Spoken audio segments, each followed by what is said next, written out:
พี่น้องเอ้ยเนาะโอ้เออมันไหลพี่น้องเอ้ยโอ้บกง่ายน้ำนี่เนาะตลอดปีตลอดชาติพี่น้องเอ้ยไปโอ้คักไปตายอยากลอยลิ้นอยู่คะแนนอันน่ะมันบ่หนาวเนาะยามเดือน4เดือน5แห่งมวลค บ่ นเขา คนหลายบ่โดยเดือน เขา 4เดือน5เนาะมันร้อนเนาะก็จะลงอาบน้ำเนาะโดยเขาสอนหลาย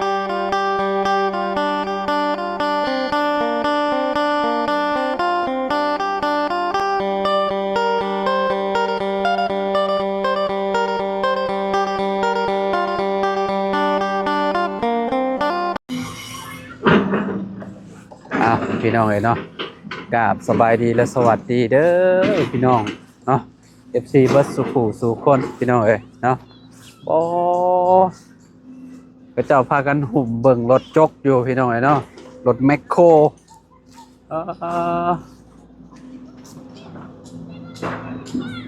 กระเจ้าแปลงทางพี่น้องเอ้ยเนาะแปลงทางลงเซเนาะโอ้คุณน่ะพี่เจ้าลงพี่แหละพี่น้องเอ้ยเนาะลงน้ำเซ่พี่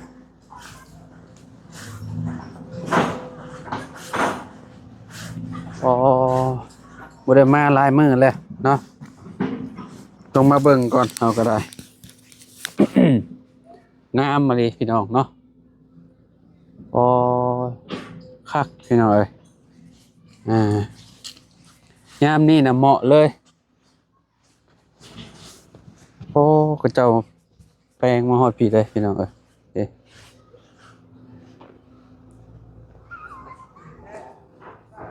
โอ้ใช่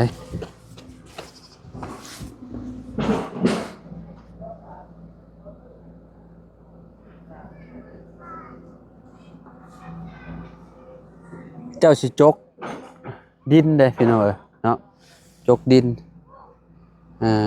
พูดแหละยันลงไปฮอดพูดแหละคิดว่าแปลงทางสวัสดีโตโอ้พ่อน้องบุตรพี่น้องเอ้ยเนาะก็เจ้าแปลงทางลง ก็เจ้าสิจกดินบ่อ๋อจกดินชาอยู่นี่เนาะพี่น้องเอ้ยเนาะโอ้น้องบุตรมาตักน้ำบ่นี่พี่น้องเอ้ยเนาะเพื่อสิขึ้นวิทย์นี่ก็บ่แม่นง่ายอีกนี่เนาะโอ้ยพี่น้องเอ้ยเนาะเป็นได้น้องหายใจสิเป็นลมเลยสบายดี โอ้พี่น้องเอ้ยเนาะเป็นลมเนาะปจิยางขึ้นชุดโอ้นี่ก็เจ้าปรับขนาดเลยเนาะเจ้าเสียรถลงแบบได้นี่ฮะสิลงไปหอดน้ำผู้บ่นี่ โดยเราว่าสิเอาดินทราย โอ้ก็เจ้าสิเอาดินชายเลยก็เจ้าสิมาจอดรถนี้บ่หรือว่าแนวใดฮะเฮ็ดทางบ่แปลงอยู่นี่เลยอย่าลงไปหอดพุ่นเนาะค่อนข้างสิแบบโอ้พี่น้องเนาะเลิกแฮงอ่ะเนาะโอ้สิโฮดพักบ่หรือว่าโฮดเอาไปใช้บ่เอาไว้โฮดพักตอนแรงบ่โอ้พี่น้องเอ้ยโอ้เมื่อวานนี่ก็เจ้าแปลงทางเรียบร้อยทางเข้าบ้านน่ะงามได้บัดนี้เนาะพี่น้องเอ้ยเนาะผู้เพื่อสิขึ้นมาฮอดพี่น้องเอ้ยน้องมุดก็สิเป็นลมเพิ่นว่ามื้อนี้ไผมาหาแหละน้องฮะจะเบาไล่กับข่อยเนี่ยบ่โอ้ฝั่งนั้นก็จะแปลงทางลงแบบมาแต่พุ่นแล้วก็ลงพุ่นเลยเด้พี่น้องเอ้ยเนาะ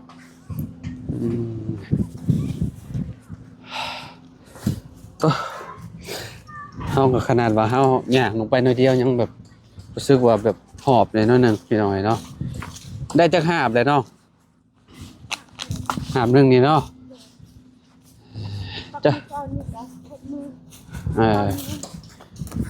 เช้านี่ก็โหดไปแล้วเพราะก็เจ้าก็เขียวแถวเนาะนี่เนาะ มันวุ่นวาย เอองามของเพิ่นพี่น้อยเนาะถือว่าสุดยอดแหละเนาะพักน้องบุตรเดี๋ยวก็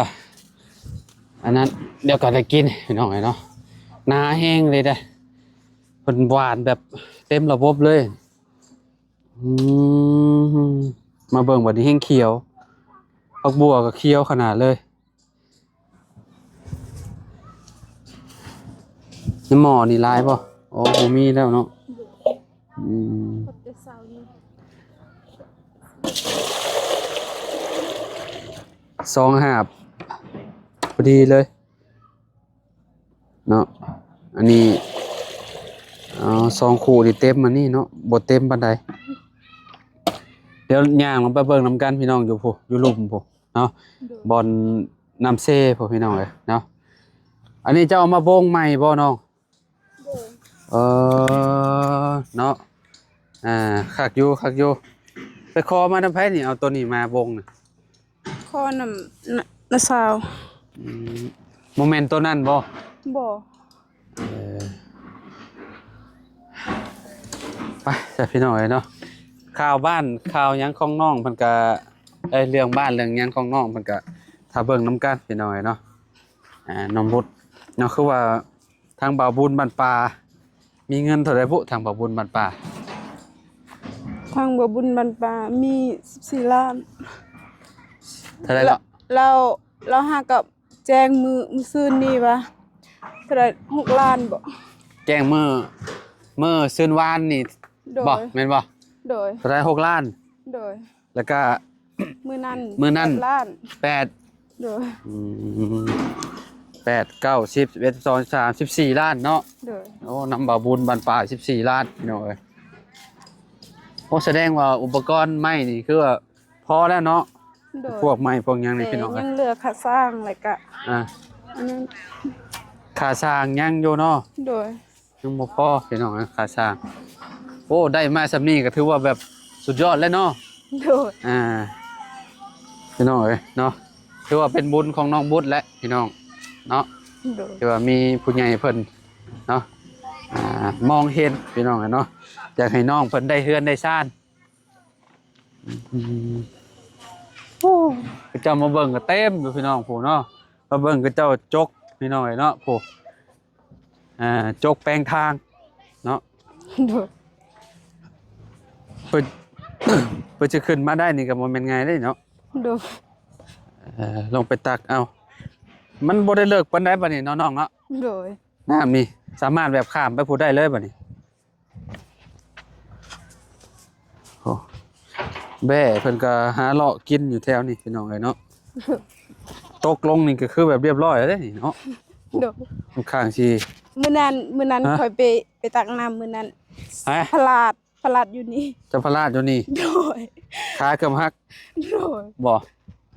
โอ้เหือก็เจ้าก็เต็มอยู่เนาะ โดย ยามนี้ยังใส่อยู่บ่เหือนี่ฮะ ใส่ เวลาก็เจ้าไปคนยังก็เจ้าใส่หาปลาบ่ โดยหาปลาแล้วก็แคบย่างเบึงนั้นหาเบึงนั้นก็เข้าเส้น โอ้ย่างขึ้นเพื่อจะขึ้นได้นี่ก็เติบหนึงอยู่พี่น้อยเนาะเมื่อวานนี้มีไผเข้ามาหาน้องบ่มีบ่ โดย เงียบกริบเมื่อวานนะโอ้ก็เจ้ามาอาบน้ำอยู่นี่นอนยามแรงเนาะ โดย อุ่นคักอยู่พี่น้องเอ้ยยามแรงโอ้คักพี่น้องเอ้ยเนาะโอ้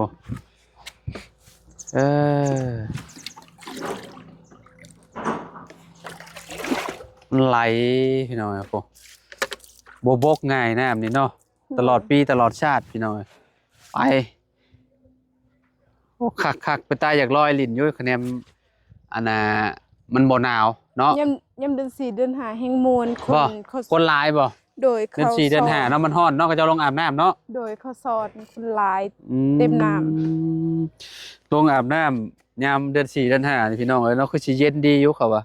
เพราะว่ามันเป็นแก่งเป็นหยังเด้เนาะ โดย มันก็สิบกหลายเติบอยู่เขาว่าเนาะแถวนี้มันก็สิมีอยู่บ่น้ำ บ่มี บ่มีมันมีแต่อยู่หม่องกลางมันแม่นบ่ โดย อืมพระเจ้าสิเอารถลงแบบไดเนาะนี่ แปลงทางนี่สิเอาผู้ข้ามไปเอาอยู่พุ่นบ่นะไอ้ชาย โดย ลงยากแล้วนี่เนาะต้องแปลงอีหลีรอพี่น้องเนาะต้องซ่อมแบบเพื่อรถสิลงมาได้นี่ก็เจ้าต้องเอารถลงมาขนเนาะอยู่แล้วเนาะ ยามเดือน4เดือน5บ่เขาเอาดินทรายยามนี้เอาบ่ได้นำรถ เขาแปลงก่อนบ่นี่เลยนั่นแหละ โดยเขาแปลงก่อน อ๋อแปลงเขาเอาคูปี้บ่ โดย อืมเวลามันพี่น้องเนาะเวลาน้ำมาหลายๆมันเอาผัดทรายมาเนาะน้องเนาะ โดย ทรายมันก็เต็มอยู่เลยพี่น้องฝั่งนี้จะเป็นหินด้านฝั่งนี้เนาะมีแต่ด้านหินด้านมาเลย โดย นี่พี่น้องเนาะกระเจ้าก็สิมาเอาข้ามไปเอาฝั่งนั้นเพราะว่ามันทรายมันอยู่ฝั่งนั้นเนาะ โดย เวลาน้ำบกพุ่นแหละเป็นอย่างนี้คือแบบกระเจ้าแป้งก่อนบ่นี่หรือว่าแนวใด เขาแปลงก่อน แป้งก่อนแป้งเมียนเนาะ โดย อืมมันเลยก็ น้ำบกแล้วก็ลุยเลยแบบนี้เนาะก็เจ้าก็ลงรถก็เจ้าบ่ค่าบ่เวลาก็เจ้าคน บ่ อ๋ออยู่อยู่ข้างล่างนี่มันเป็นหินด้านแบบนี้บ่ โดย อยู่แถวนี้นะเป็นหินด้านบ่เนาะ โดย อืมยังเป็นหินด้านแบบนี้เลยพอพี่น้องไอ้เนาะมันก็คือสิเป็นแก่นแบบนี้แหละเวลารถเหยียบมันก็คือสิบ่ มี ลุ แต่ บ เบื้อ ล ง ง นั้นดินอันนั้น มีแต่เบื้องนั้นเป็นดินทรายเนาะ โดย เออไปใช่ยังเนาะยังพี่น้องเบื้องน้องบุตรหาบนี่เป็นอะไรเนาะหาบบืนค่อยพี่น้องไอ้เนาะนี่ใครแน่แต่มันมีผักแบบนี้เขาต้องเหยียบผักแบบนี้ขึ้นไปเนาะใครแน่บอกมีผักนี่ก็ขึ้นมาบ่ได้ แต่ละเมื่อนี่มีแต่แบบนี้แหละโอ้นี่ขึ้นไปตามนี้เลยพี่น้องอืมบางคนก็เจ้าก็ยังเอาน้ำอยู่ในนี่กินอยู่บ่น้อง โดย โอ้เจ้าก็ยังกินอยู่ในนี่บ่ โดย น้ำมาได้ โดย โอ้พี่น้องไอ้พวกต้องเป็นผักแบบนี้คอยยังโอ้เสียวเฮ้ยพี่น้องเอ้ยเนาะนักพี่น้องเอ้ยเนาะใครเนี่ยแต่น้องอันนั้นแหละบ้านนี่น้องหัวพี่น้องเอ้ยเนาะเพิ่นมีน้ำบาดาลเลยสบายเพิ่นก็สิกินน้ำบาดาลบัดนี้แต่ว่าน้องบุตรนี่กินน้ำอันนี้ยังกินน้ำเซอยู่พี่น้องเอ้ยเนาะ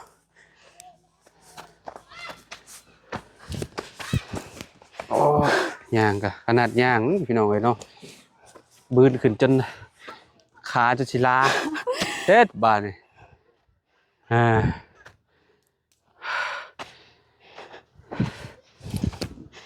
ช่องหามนี่ก็พอแห้งเนาะน้อง โดย ฮะพอดีแหละเนาะซองหามนี่ก็อันนั้นพี่น้องเอ้ยเนาะโคตรทัวแล้วเนาะผักเราไปเลยโอ้เด็กน้อยก็เจ้าม่วนขนาดเลยก็เจ้าเห็นรถจกพี่น้องเอ้ยเนาะเจ้าไปจกมงใหม่แล้วบัดนี้เจ้าพ่อเลยขึ้นไปเลยพี่น้องเอ้ยเนาะแต่ละเทื่อก็เจ้าก็มาอันนี้อยู่ในนี่บ่ โดย หรือว่าทางอื่น ทางนั้นเบื้องนั้นก็เห็น อืม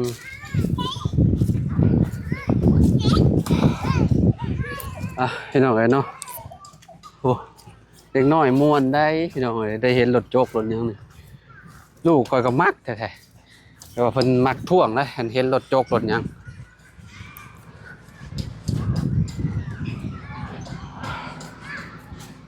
เธอใสอยู่น้ำเนาะเจ้ากินแบบบ่ต้มบ่น้อง บ่ กินแบบเพียวๆเลย โดย 2 แหมนี่ก็พอแล้วเนาะ โดย พอดีงามเลยพี่น้องเอ้ยเนาะ อืมตอนเช้าก็ฮดเลยเด้มันซุ่มอยู่เนาะ โดย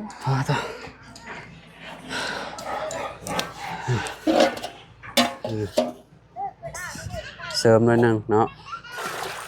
อืมอ๋อบักแตงนี่ก็ต้องไปหานั่นมันมาแล้วหาข้างมันมาซักได้จักหน่อยเพราะว่ามันเริ่มมันนั่นแล้วใบมันเริ่มลายแหละเดี๋ยวมันกับมือมันยาวออกมาเนาะ โดย ฝั่งนี้เทไว้พี่น้องเลยเทไว้หดอืมไว้หดไว้ยัง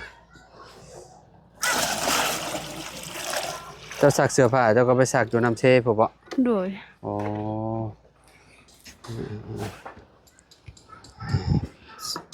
เพราะว่าไปซักอยู่พุ่นก็สะดวกคือกันได้เนาะ โดย น้ำมันไหลดีเห็นนะ เว ไหล ลามันขุ่นสักบ่ได้ ฮะ เวลานำขึ้นมันขุ่นสักบ่ได้ ยามนี่สบายอยู่ยามนี่เนาะ โดย แต่ว่ายามพ่นยามหยังนั่นยากๆเนาะ โดย มันน้ำมันแบบมันแดงเด้ โดย เสือขาวนี่โอ้ไปซักนี่ช้ำเสือเก่าแล้วแหละเนาะ โดย เสือใหม่ๆบ่ว่าแต่เสือขาวแหละเนาะน้องบุญเนาะ โดย อันน่ะเบิดพี่น้องเก่าเบิดเนาะพ่อใหญ่เพิ่นก็โอ้อยู่ผู้ผู้กินนี่พอน้องบุญเพิ่นเนาะนี่แหละพี่น้องเฮือนชาลานแป้นเพิ่นก็ได้ประมาณนี้แหละเนาะมื้อนี้เขามาหาน้องเพิ่น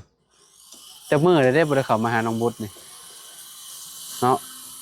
เมื่อก่อนประมาณ2มื้อได้แล้วจ้ะเนาะ โดย พี่น้องเอ้ยเนาะเอาจังไดก็เป็นกำลังใจให้น้องบุญคือเก่าคือเดิมเนาะพ่อแม่พี่น้องเอ้ยเนาะจังไดก็ขอบคุณ FC หลายๆไปน้องบุญไปไปพบพ่อกันใหม่เนาะสู้ๆเด้อ โดย เดี๋ยวถ้าเบิ่งตอนต่อไปนำกันพี่น้องเอ้ยเนาะว่าเฮือนชาลอดเป็นเพิ่นจะเป็นจังไดพี่น้องเอ้ยเนาะรอทางบ่าวบุญชลวันเพิ่นขึ้นมาพี่น้องเอ้ยเนาะจังว่ากันอีกเทื่อนึงพี่น้องเอ้ยเนาะเอาอยู่ดีมีแฮงฝากกดไลค์กดแชร์หน่อยพี่น้องโดยสบายดีเด้อพี่น้องเด้อเนาะ